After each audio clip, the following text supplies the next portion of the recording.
Bonjour à tous.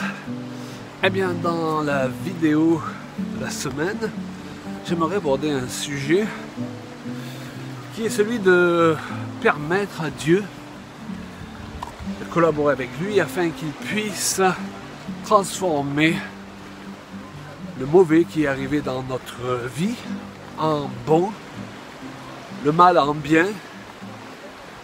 Bref, permettre au Seigneur de faire une des choses qu'il aime le plus faire, c'est de transformer les malédictions en bénédictions.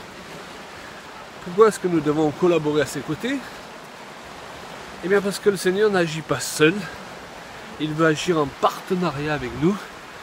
Ensuite, il ne nous force pas à aller dans une certaine direction, il nous donne toujours le choix. Car là où est l'Esprit du Seigneur, là se trouve la liberté.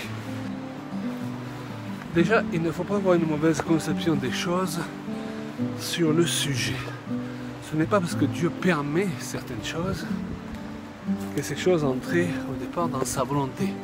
Ce n'est pas parce que Dieu a la faculté, comme il nous le dit dans sa parole, de faire concourir toutes choses à notre bien, et waouh, alléluia, que tout ce qui arrive doit être considéré comme son plan original, ce qui, dans bien des situations, ne serait rien d'autre qu'une insulte à sa personne. Imaginons par exemple la situation de Joseph vendu par ses frères. Il est vrai qu'à un moment donné, Joseph dit à ses frères, quand il les retrouve, arrêtez d'être dans la tristesse, car finalement c'est Dieu qui a permis que je vienne devant vous pour vous apporter la délivrance dont vous avez besoin aujourd'hui. Ça ne veut pas dire que Dieu avait prévu que, dans son plan parfait, des grands frères vendent leurs petits frères. Il y a autant de cruauté que cela. Mais à partir du moment où c'est arrivé, Dieu fait rentrer ces choses dans son plan. Dieu, dans son omniscience, a la capacité de transformer le mal en bien, la malédiction en bénédiction. Et il veut le faire pour toutes les choses qui nous ont blessés, humiliés, frappés, rabaissés dans notre vie. Et c'est pourquoi l'évangile, eh bien mes amis, vraiment, c'est une bonne nouvelle, croyez-moi. Et donc ce principe fonctionne dans tous les domaines de notre vie, comme je le disais, où nous avons été blessés, frappés, arrêtés. Ça concerne tous les détails, d'ailleurs, petits et grands, tous les détails négatifs, petits et grands. Et c'est à nous d'être suffisamment à l'écoute du Saint-Esprit pour savoir interpréter et commencer à prophétiser les choses sous un autre angle. Je vais vous donner un exemple. Un jour, le Seigneur m'a dit, ton nom c'est Claude. Qu'est-ce que ça signifie, Claude? Bien, ça signifie boiteux. Waouh, rien de très glorieux. Alors, le Seigneur m'a dit, maintenant réfléchis à ce nom aujourd'hui. Parce que tu as senti pendant toute une période de ta vie cette faiblesse, que tu es boiteux, tu t'es armé de la pensée continuelle de trouver l'équilibre à travers tes enseignements, à travers tes messages, à travers ton ministère.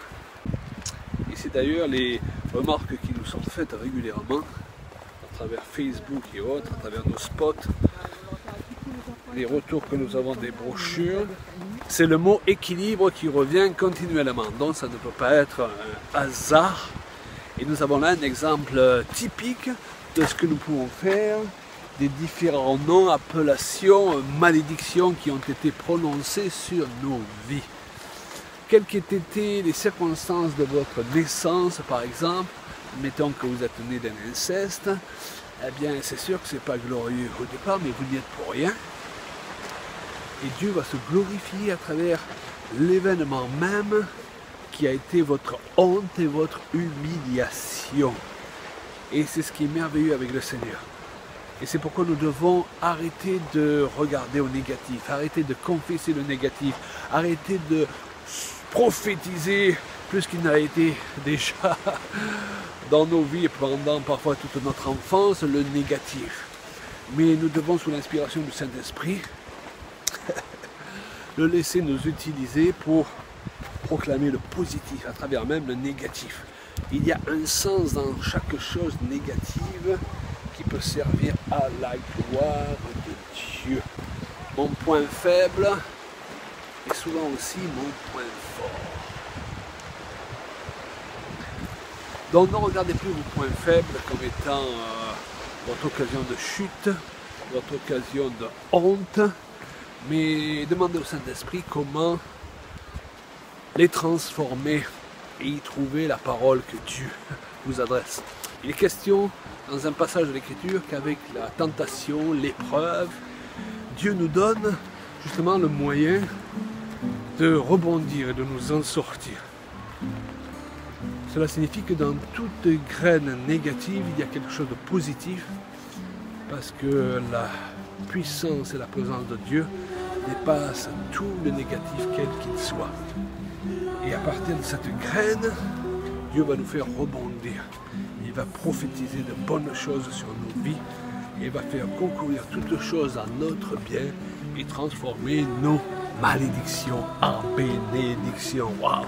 J'espère que ce petit enseignement vous booste pour aller de l'avant et vous permet de relever la tête pour ne pas avoir une attitude de victime dans ces temps, mais d'être prêt à voir la gloire de Dieu se manifester à partir de tout ce qui hier a été mis en place dans votre vie pour vous détruire.